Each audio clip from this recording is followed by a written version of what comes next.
La la la, what's up, sup, Lord? Oh, sorry. What's up, sup, Lone Wolfen and this is People of the Empire. And here's my co-host with Sama. What's going on, guys? Right. Eh, okay, people. We're gonna have a little bit of a lackluster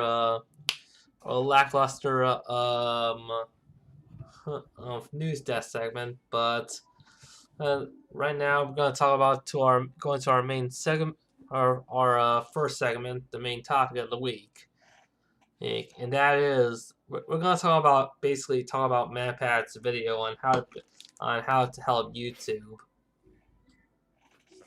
Hmm. Bye, Rob. What do you think of the current YouTube right now is? Um, Current YouTube is a bit unpredictable in terms of financial sustainability. Hmm. It's hard to I guess figure out like whether you're going to get any money via ad revenue from these videos because so many different things are on the line, sensitive topics that you might be talking about, even like inadvertently, you may be mentioning like something like apparently like you can't even mention the coronavirus for instance on a video, otherwise YouTube algorithms will hear that and demonetize your video. And there's a lot of like just kind of like ton of collateral damage around like certain words, phrases, and also that compounding with inadvertent addition of like music bites that might be what would you call it, copyrighted trademark owned by like Yeah, X company. um yeah, the landscape's pretty uncertain in terms of ad revenue. yeah. Hopefully, if this series does pick up more audiences, I'm not really gonna. I don't really have intent to monetize any of my videos. Just go through Patreon is all. I think that's the best way to go about it. And that's I don't and I should say I don't know how big of a portion ad revenue is for most YouTubers, especially like bigger ones that probably have millions of eyeballs on their videos, which means there's probably a ton of money that can be made off ad revenue that they may be missing out on. I think the best course of action, I guess, especially for like some of the more medium to smaller YouTube creators, I would suggest probably like anyone below like maybe like 500,000 people who don't average like 100K views on like a video or more.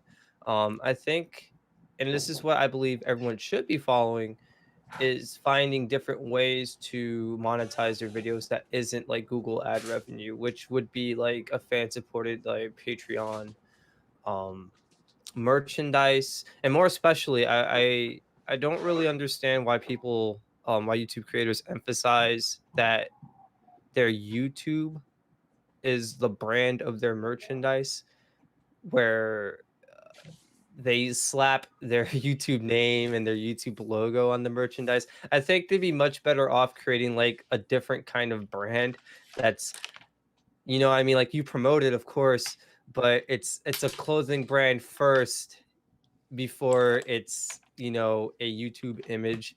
I don't really get why, like, because like otherwise you really limit the universe that your merchandise appeals to, which is just like your fan base. I think you need to make something that appeals to not only your fan base but other people who may have never heard of you. I think that would reach, a ton more arms. But yeah, like merchandise, baked in sponsorships. So like I don't know if you've noticed, Richie, have you ever seen videos where like they're saying, oh, this video is brought to you by Yeah, I like know, X? like stuff like Blue Apron, Raid Shadow Legends, the What's the Express. other one? Battleships or something like that.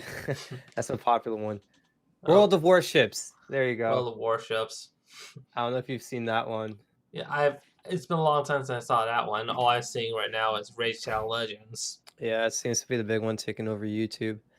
Um, but yeah, like seeking out like paid sponsorships so that your videos, like there should be you shouldn't just rely, and I know most YouTubers don't just rely on the ad revenue, but I think better uh better accountability on the YouTube creators part should be there. Like not even just like if like even if like monetization wasn't really a problem in terms of like ad revenue and being demonetized and whatnot, I really think the creators should already be finding ways to have more revenue come in to like their channel. I think to just rely on like a couple of sources is a bit irresponsible, and that's even to like everyday people working jobs. I think if you're only relying on one paycheck, you're doing something wrong. You should be having multiple streams so that if God forbid something happens to your mainstream, at least for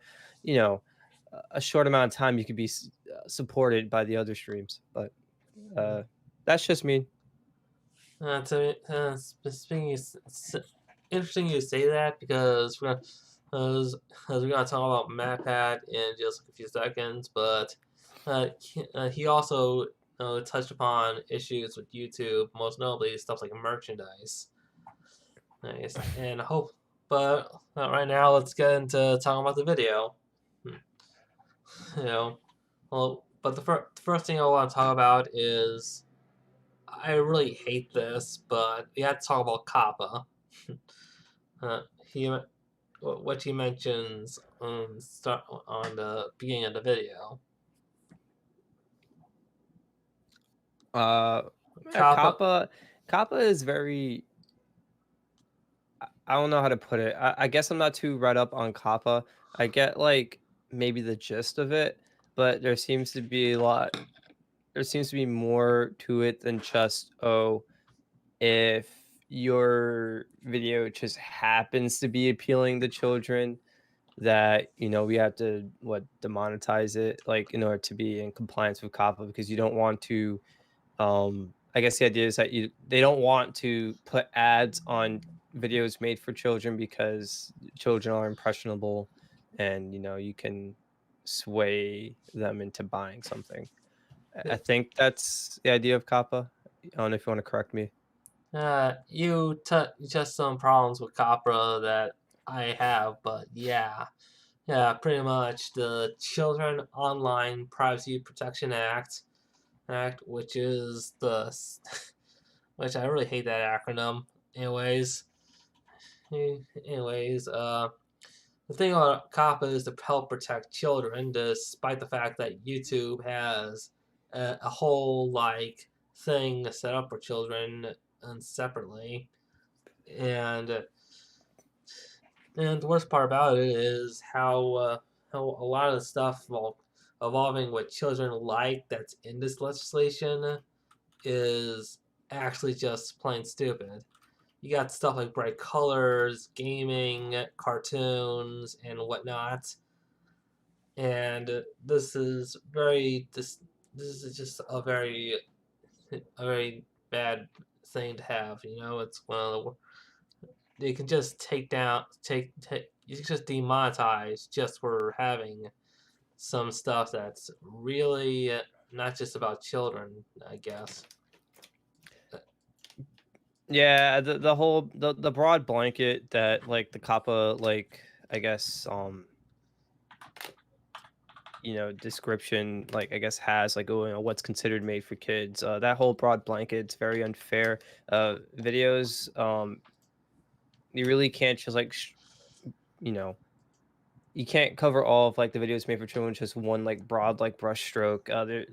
There's certain things, like if I can have like bright colors and whatnot also, but then if I'm cursing over it, you know what I mean? Like that's not made for kids. But Yeah, with that being said, though, then once you start cursing, then your video is demonetized for a different reason, which is why like this crazy like almost deadly dance that you have to like do between Kappa, being demonetized because it's too kid friendly, and then if you're not kid friendly and you start swaying towards like the edgier side of things, all of a sudden you might be demonetized because of that. It's like it's walking on eggshells all over the place, and I think it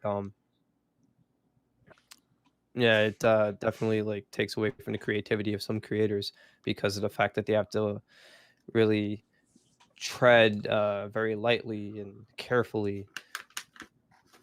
Um, yeah, somehow it's not, a lot of stuff is AI about this, but you're right, to be honest. Uh, another, another thing we want to talk about is how, well, look, before we get to this part, I'm gonna have to say that YouTube has this option to comply to COPPA. They have this option to say, hey, is this video meant for kids or meant for adults? Oh, so I'm just putting the videos in the adult part of it. So because we have no clue of whether or not the morons over there think that, hey, this is for kids or whatever. But then again, it's a podcast, so yeah. Anyways, how do we talk about the other some of the stuff? The huge problem with demonetization. But people are at risk. This is if here's the thing though.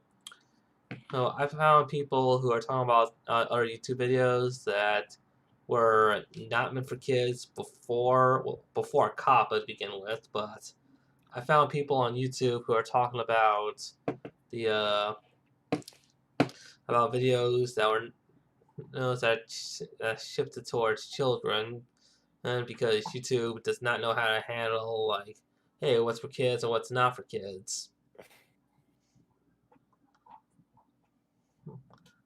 Yeah, well, even like with the because like you can pick whether it's made for kids or not. But like even if you say it's not for kids, YouTube can overrule that anyway and say it's made for kids. So Hmm.